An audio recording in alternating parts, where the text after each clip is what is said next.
Welcome to True Voice Shorts, a curated audio story collection of timeless voices and forgotten classics in 30 minutes or less. Today's selection is from the Modern Fables for Grown-Ups series, which offer lyrical tales and modern parables. These are timeless lessons in compact form. Today we present Aesop's Fables, short stories with a twist, a truth, or a touch of magic. In each tale, life's biggest lessons are distilled into the simplest of stories, adapted and abridged to bring their enduring charm to modern ears. Aesop's fables have been passed down for over 2,500 years. They offer timeless lessons through simple tales of animals and everyday life. Thought to have been a storyteller from ancient Greece, Aesop's life remains largely a mystery. But his fables endure as some of the oldest and most beloved examples of moral storytelling. This edition is adapted and abridged to preserve the wit, wisdom, and clarity of Aesop's original voice while making the fables accessible and engaging for today's listeners. No liberties have been taken with the heart of these stories. The morals remain as sharp and relevant as ever, a testimony to Aesop's lasting genius. Act 1. The Fountains of Wisdom. These first fables remind us that some truths are learned early and never outgrown. Kindness, patience, cooperation, and quiet perseverance are not sentimental ideas. They are practical tools for living well. In a world that prizes speed and scale, these stories ask what strength really looks like. The Lion and the Mouse. A lion asleep in his lair was awoken by a mouse running over his face. Losing his temper, he seized it with his paw and was about to kill it. The mouse, terrified, piteously entreated him to spare its life. "Please let me go," it cried, "and one day I will repay you for your kindness." The idea of so insignificant a creature being able to do something for him amused the lion so much that he laughed out loud and good-humoredly let it go. But the mouse's chance came. One day, the lion got entangled in a net which had been spread for game by some hunters, and the mouse heard and recognized his roars of anger and ran to the spot. Without more ado, it set to work to gnaw the ropes with its teeth and succeeded before long in setting the lion free. "There," said the mouse, "you laughed at me when I promised I would repay you, but now you see even a mouse can help a lion." Power and size do not determine worth. The Tortoise and the Hare. A hare was making fun of the tortoise one day for being so slow. "Do you ever get anywhere?" he asked with a mocking laugh. "Yes," replied the tortoise, "and I get there sooner than you think. I'll run you a race and prove it." The hare was much amused at the idea of running a race with the tortoise, but for the fun of the thing, he agreed. So the fox, who had consented to act as judge, marked the distance and started the runners off. The hare was soon far out of sight, and to mock the tortoise even more, he laid down beside the course to take a nap. The tortoise, meanwhile, kept going slowly but steadily, and after a time, he passed the place where the hare was sleeping. But the hare slept on peacefully, and when he finally woke up, the tortoise was near the goal. The hare now ran his swiftest, but he could not overtake the tortoise in time. The race is not always to the swift. The Crow and the Pitcher. A thirsty crow found a pitcher with some water in it, but so little that she could hardly reach it with her beak. At last she hit upon a clever plan. She began dropping pebbles into the pitcher, and with each pebble the water rose. It got higher and higher until it reached the brim, and then she quenched her thirst. Necessity is the mother of invention. The bundle of sticks. A certain father had a family of sons who were forever quarreling. One day he asked them to bring him a bundle of sticks. Each tried to break it, but none could. Then he untied the bundle and gave each of them a single stick, which they easily snapped. "My sons," he said, "do you not see how certain it is that if you agree and help each other, you will be strong? But if you are divided, you will fall like single sticks." In unity is strength. The north wind and the sun. A dispute arose between the north wind and the sun, each claiming that he was stronger than the other. At last they agreed to try their power upon a traveler to see who could strip him of his cloak. The north wind had the first try. He whirled furiously up and down upon the man, but the harder he blew, the more tightly the man wrapped his cloak around himself. Then came the turn of the sun. At first he beamed gently, and the man loosened his cloak. As the sun shone brighter and brighter, the man was glad to throw his cloak right off. Persuasion is better than force. Act 2. Planning, preparation, and practical judgment. The ant and the grasshopper. One bright day in late autumn, a family of ants were bursting around in the warm sunshine, drying out the grain they had stored up during the summer, when a starving grasshopper, his fiddle under his arm, came up and humbly begged for a bite to eat.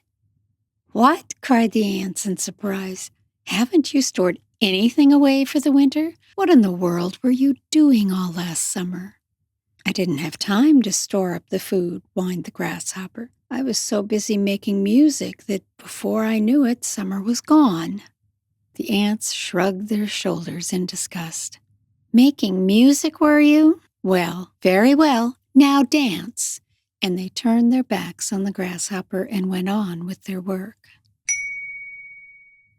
There's a time for work and a time for play. The farmer and his sons. A farmer near death told his sons, "My sons, in my vineyard lies a hidden treasure. Dig and you will find it." They dug and dug, and though they found no treasure, the vineyard yielded a richer crop than ever before. Industry itself is a treasure. The farmer and the stork. A farmer trapped some cranes stealing his corn, and with them a stork. The stork pleaded, "I am not a crane. I am honest and harmless." But the farmer said, "If you're found among thieves, you share their fate." Bad company brings bad consequences. The mice in council. Once upon a time, all the mice met together in council and discussed the best ways of securing themselves from the attacks of the cat.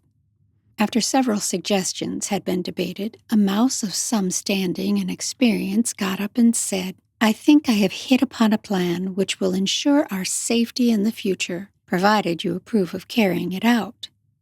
It is that we should fashion a bell around the neck of our enemy, the cat, which will, by its tinkling, warn us of her approach."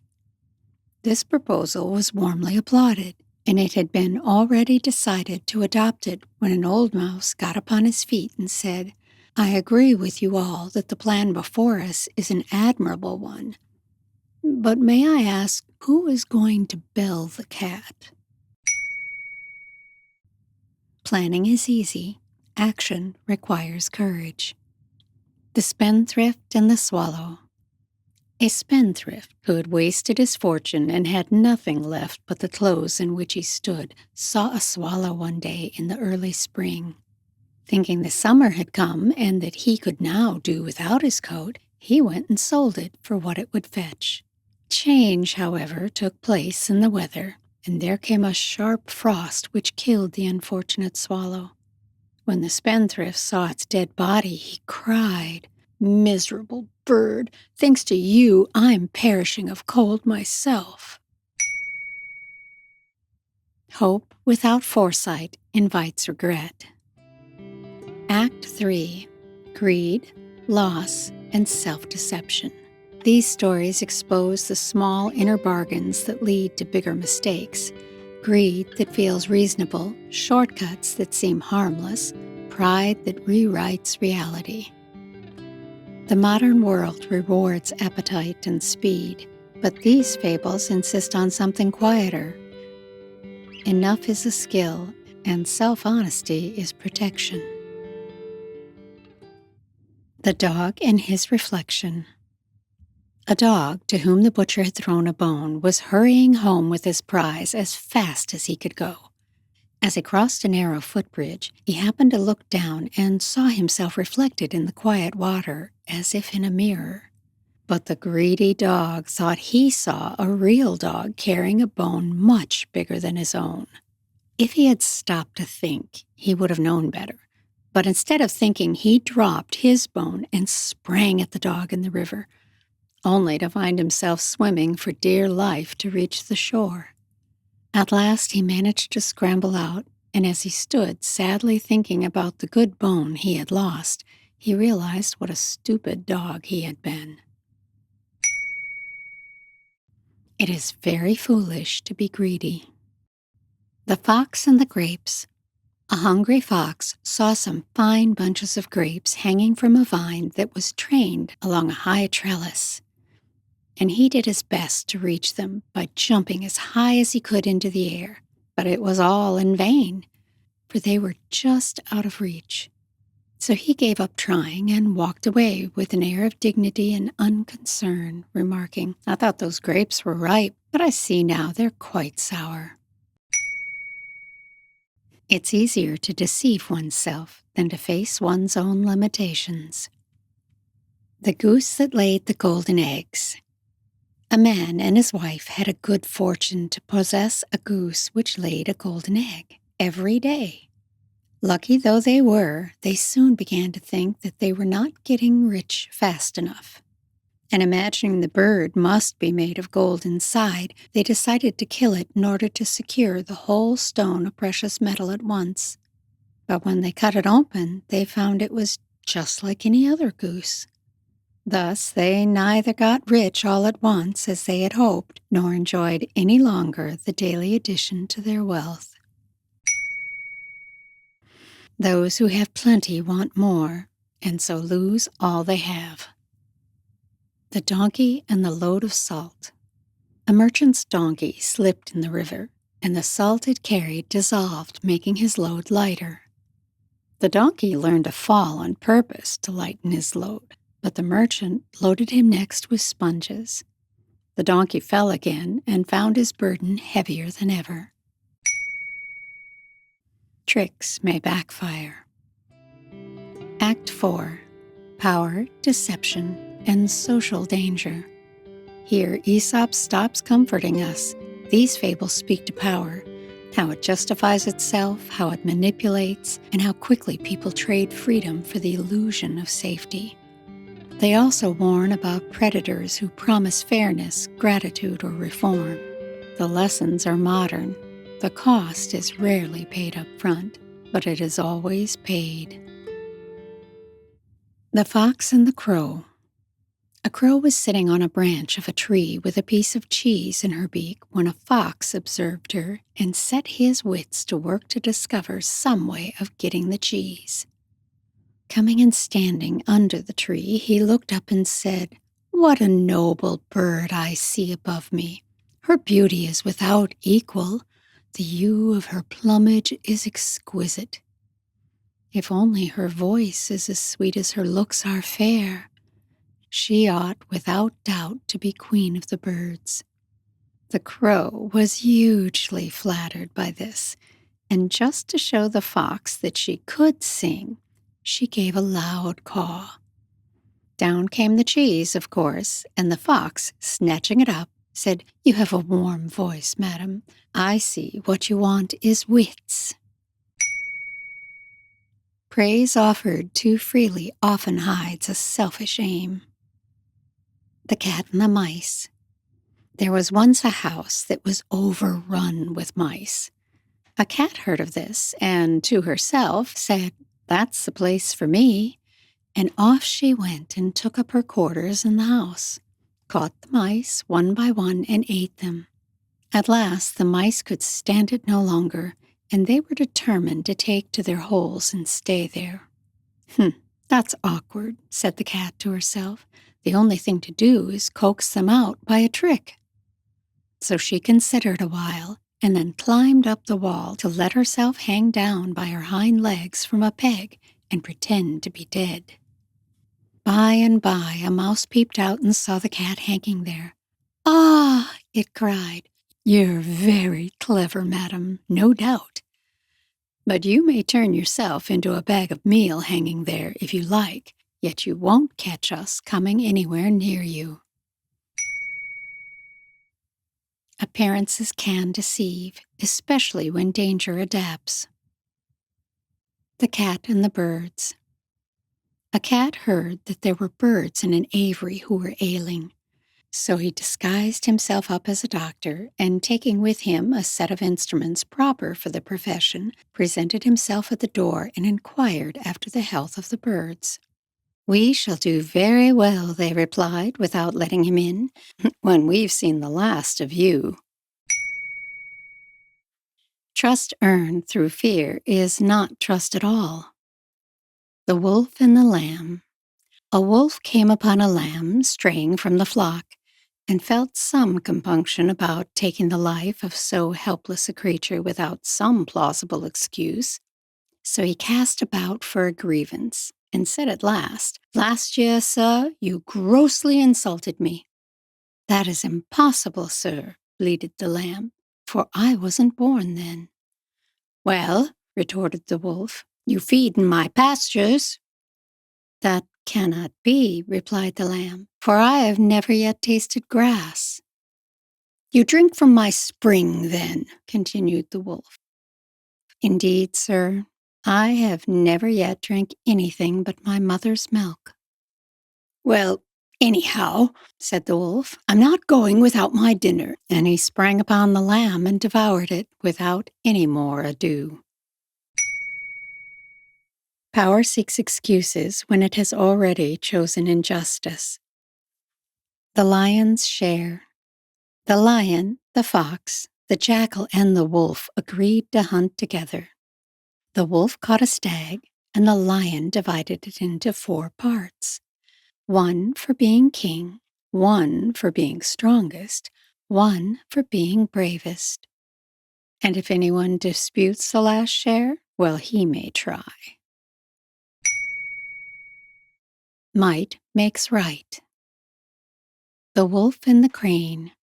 A wolf with a bone stuck in his throat asked a crane to help him, promising a reward. The crane pulled out the bone easily and asked for her fee.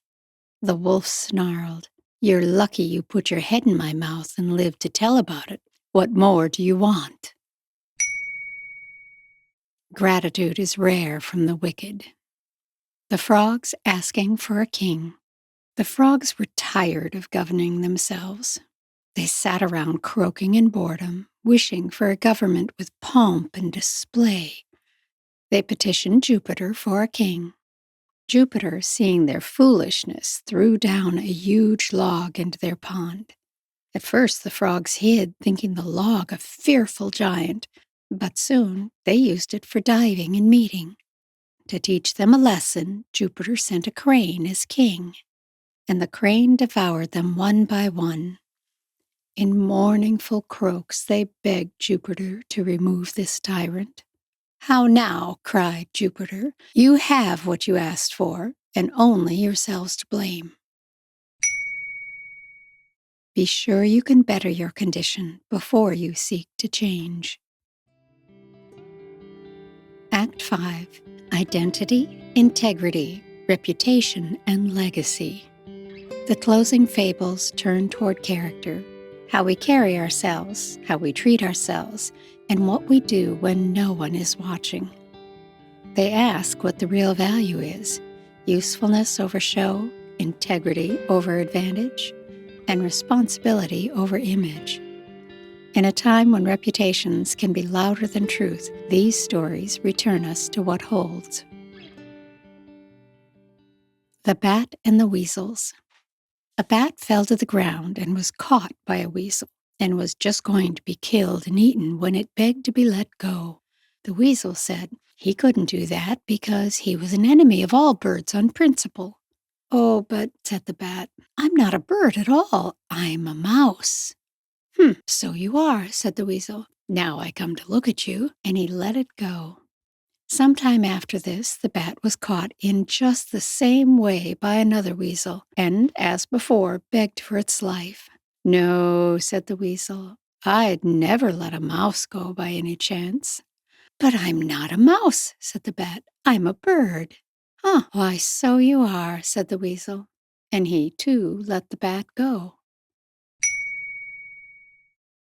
Those who change their principles to survive earn neither trust nor respect. The Ass in the Lion's Skin. An ass found a lion's skin, dressed in it, and hid in a thicket to scare passerbys. Seeing animals flee, the ass brayed in triumph. A fox, hearing the bray, laughed. "If you had kept your mouth shut, you might have frightened me too." A fool may disguise himself, but his words will betray him. The Fox Without a Tail. A fox once lost his tail in a trap. Ashamed, he tried to convince other foxes to cut off theirs. "They're ugly and heavy," he said. But another fox replied, "My friend, if you hadn't lost your own tail, you wouldn't be so keen on getting us to cut off ours." Beware advice motivated by self-interest. The Gnat and the Bull. A gnat settled on the bull's horn, and after resting, asked if he could leave. The bull replied, "I didn't notice when you came, and I won't notice when you leave." We are often less important than we think. The Moon and Her Mother. The moon once begged her mother to make her a gown. "How can I?" replied she. "There's no fitting your figure. At one time you're a new moon, at another you're a full moon, and between whiles you're neither one or the other." Trying to satisfy every critic results in pleasing none. The Peacock and the Crane. A peacock taunted a crane with the dullness of her plumage. "Look at my brilliant colors," said she, "and see how much finer they are than your poor feathers." "I'm not denying," said the crane, "that yours are far gayer than mine. But when it comes to flying, I can soar into the clouds, whereas you are confined to earth like any barnyard rooster." Beauty without usefulness is a fragile advantage. The Mischievous Dog. There once was a dog who used to snap at people and bite them without any provocation, and who was a great nuisance to everyone who came to his master's house. So his master fastened a bell around his neck to warn people of his presence. The dog was very proud of the bell and strutted about, tinkling it with immense satisfaction. But an old dog came up to him and said, "The fewer airs you give yourself, the better, my friend. You don't think, do you, that your bell has given you a reward for merit? On the contrary, it is a badge of disgrace." Notoriety is often mistaken for fame. The Horse and the Groom. There was once a groom who used to spend long hours clipping and combing the horse of which he had charge, but who daily stole a portion of his allowance of oats and sold it for his own profit. The horse gradually got into worse and worse condition, and at last cried to the groom, "If you really want me to look sleek and well, you must comb me less and feed me more." Those entrusted with care must not profit from neglect. The Old Woman and the Doctor. An old woman became so totally blind from a disease of her eyes and, after consulting a doctor, made an agreement with him in the presence of a witness that she should pay him a high fee if he cured her, while if he failed, he was to receive nothing. The doctor accordingly prescribed a course of treatment, and every time he paid her a visit, he took away with him some article out of the house, until at last, when he visited her for the last time, and the cure was complete, there was nothing left. When the old woman saw that the house was empty, she refused to pay him his fee, and after repeated refusals on her part, he sued her before the magistrates for payment of her debt. On being brought into court, she was ready with her defense. The claimant, she said, had stated the facts about our agreement correctly. I undertook to pay him a fee if he cured me, and he, on his part, promised to charge nothing if he failed. Now he says I'm cured, but I say that I am blinder than ever, and I can prove what I say. When my eyes were bad, I could at any rate see well enough to be aware that my house contained a certain amount of furniture and other things. But now, when according to him I am cured, I am entirely unable to see anything there at all. Those who benefit from illness cannot be trusted to heal it.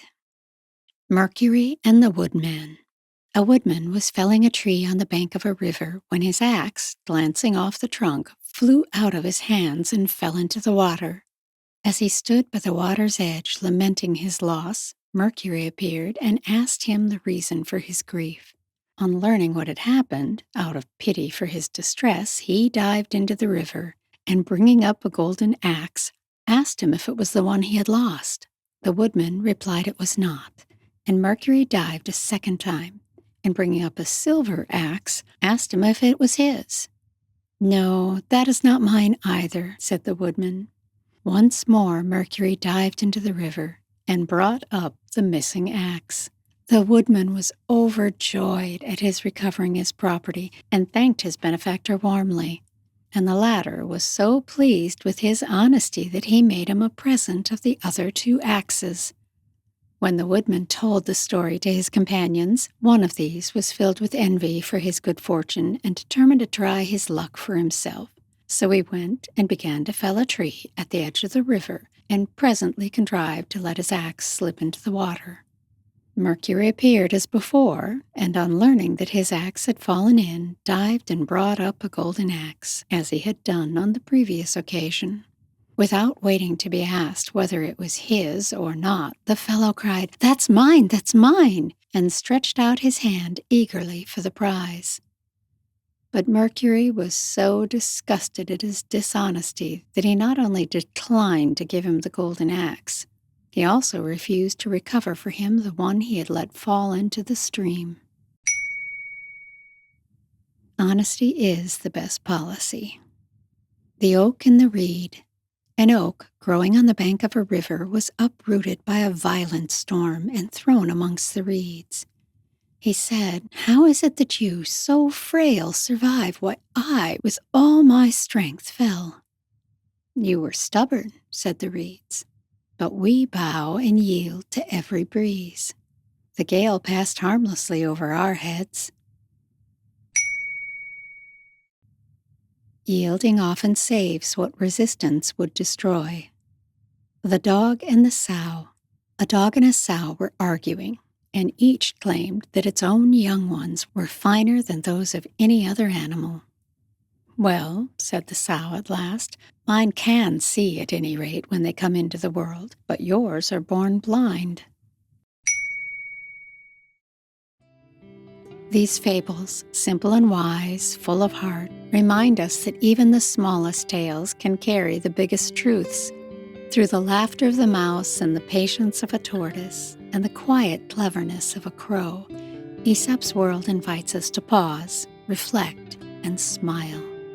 May these timeless stories linger with you, offering a bit of gentle wisdom for the journey ahead.